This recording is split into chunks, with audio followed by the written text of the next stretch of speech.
Tom, talk a little. I know you have limited time with us, but kind of to the point, one of the biggest issues I've seen is that transition from being an athlete and that being such an integral part of kids' lives and then into college athletics and then that ending and that transition to life.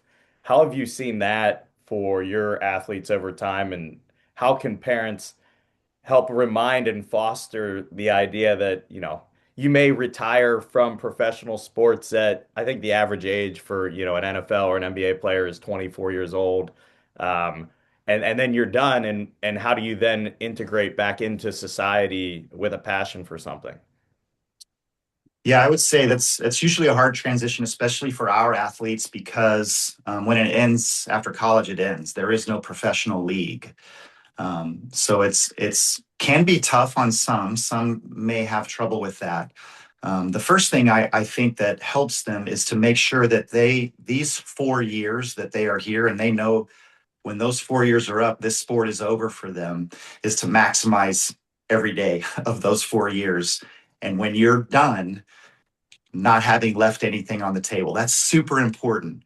Um, Being able to walk away, going all in, like I said, and when you're done, kind of wiping your hands and saying, I did everything I could do. That makes it easier to walk away and transition into the next part of life.